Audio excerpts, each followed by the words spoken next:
सत्य के साथ बस खड़े रहें, बाकी सब अपने आप सही हो जाएगा। सत्य के साथ अडिग खड़े रहना ही जीवन की सबसे बड़ी साधना है।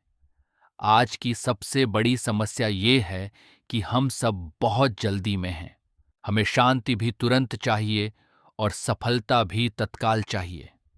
लेकिन हम ये भूल जाते हैं कि सत्य को पाना या उस पर चलना कोई शॉर्टकट नहीं है, बल्कि ये एक लंबी और पवित्र प्रक्रिया है। मुश्किल ये है कि आज लोग थोड़ी देर भी धैर्य के साथ टिक नहीं पाते। जैसे ही जीवन में छोटा सा दुख आता है या कोई प्रतिकूल परिस्थिति बनती है, वे घबराकर अपना मार्ग ही बदल लेते हैं।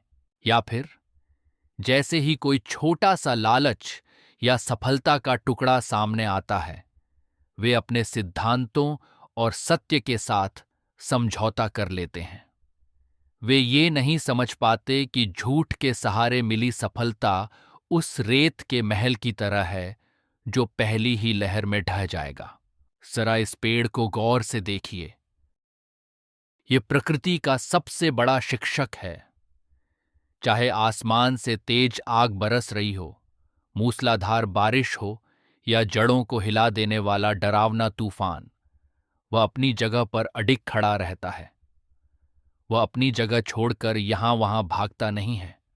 एक समय ऐसा भी आता है जब उसके पास न कोई फल होता है, न फूल, यहां तक कि उसकी अपनी पत्तियां भी उसका साथ छोड़ देती हैं। वह बिल्कुल रिक्त और अकेला खड़ा होता है। लेकिन उस पतझड़ के सन्नाटे में भी वह हार मानकर गिरता नहीं, बस अपनी जड़ों पर भरोसा करके चुपचाप खड़ा रहता है।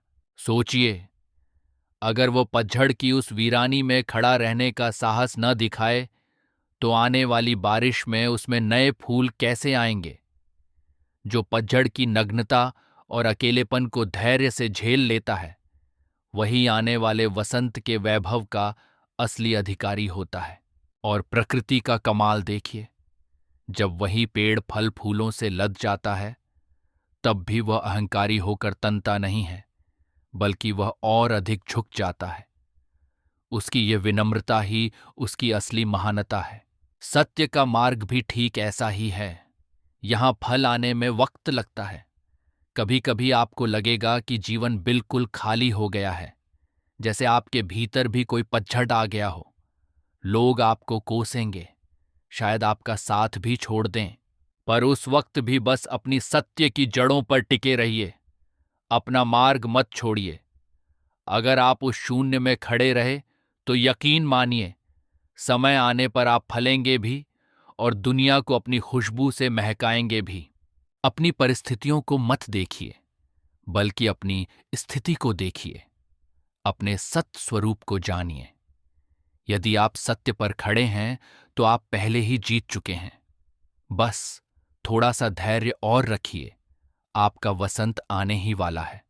बस अपनी जड़ों पर भरोसा रखिए और अडिग खड़े रहिए।